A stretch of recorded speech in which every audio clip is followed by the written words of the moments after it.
Selamünaleyküm çocuklar. Aleykümselam. Hoş geldiniz. Hoş bulduk. Başlayalım mı hemen? Başlayalım. Ya Allah. Rabbim kolaylaştır. Rabbim kolaylaştır. Rabbim kolaylaştır. Rabbim kolaylaştır. Rabbim zorlaştırma. Rabbim zorlaştırma. Bütün işlerimi hayırla tamamla. Hayırla tamamla. Amin. Amin. Herkes kendini bir alkışlasın.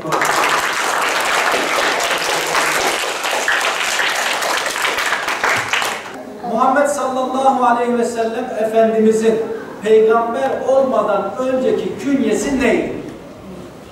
El-Emin. Evet, arkadaşımız da alkışlıyor.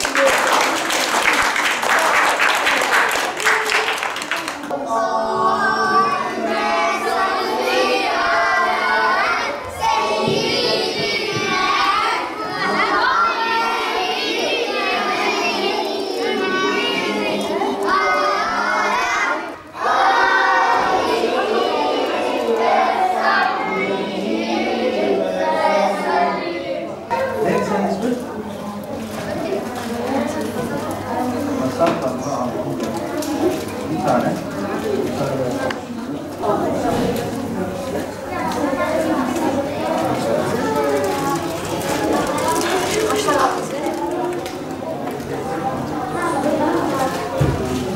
İki Cihan Sultanı sallallahu aleyhi ve sellem ve dini mübini İslam'ın ilk öğretmeni ve ilk hocamız olan Muhammed sallallahu aleyhi ve sellem Efendimiz'e salatü selam olsun. 27 Haziran itibariyle başladı. 26 Ağustos'a kadar devam edecek. Bu vesileyle ailelerimizden istirhamımız çocuklarımızı yalnız ve kimsesiz olmadıklarını hissettirsinler. Gerek manevi gerek psikolojik anlamda çocuklarının yanlarında bizimle irtibat halinde olsunlar. Bu demek olacak ki evladım her halükarda nasıl ki okul sezonunda ben senin yanındayım, öğretmenlerinle irtibat halinde senin ders kontrolünü yapıyorum. Yaz Kur'an kursunda da hoca efendinin yanında, hoca hanımın yanında olup sizin durumlarınızı bu şekilde takibinizi yapacağız ve yalnız değilsiniz evladım. Yeryüzünün en şerefli varlığı insandır ve eşrefi mahlukat olarak yaratılmış. Bu bağlamda biz de bu şerefe nail olacak nesiller yetiştirmenin peşindeyiz inşallah.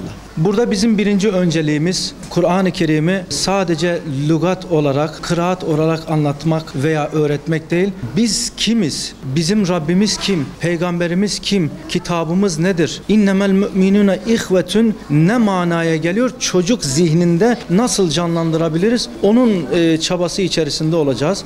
Yıl boyunca bu çocuklar okula gittiği süre içerisinde akşamla yatsı arasında yine bizim camimizde derslerimiz oluyor elhamdülillah. Bu bağlamda derdimiz, gayemiz, davamız çocuklarımız ümmetin çocuklarıdır. Çünkü bunlar elhamdülillah altın cevheri hükmünde olan çocuklarımızı işlemek. Pedagogların araştırmalarına baktığımız zaman çocuğun eğitimi yani insanın eğitimi anne karnında başlıyor. Elhamdülillah bizler yeryüzünün en şerefli varlığı olan insanlarız. Dini mübini İslam ile şereflenmiş Muhammed sallallahu aleyhi ve sellem Efendimizin ümmeti olarak seçilmiş bir ümmetiz. Bu bağlamda çocukluk özellikle 4-6 yaş Kur'an kurslarımızın varlığı ve camide devam eden Kur'ani faaliyetler, İslami faaliyetler, manevi değerler eğitimi bu anlamda çok ciddi önem arz etmekte. Bugün Seyhan ilçemizde 16.000 tane öğrenci var.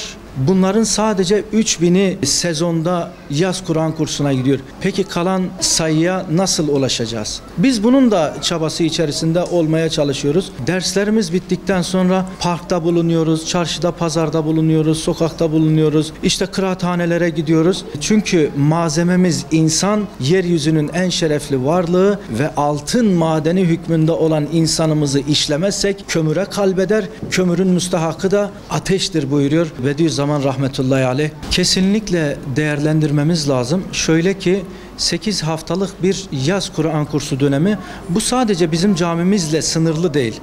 Türkiye'nin bütün illerinde, bütün ilçelerinde, bütün köy ve mezralarında elhamdülillah camilerimiz var. O camilerin bünyesinde yaz Kur'an kurslarımız devam ediyor.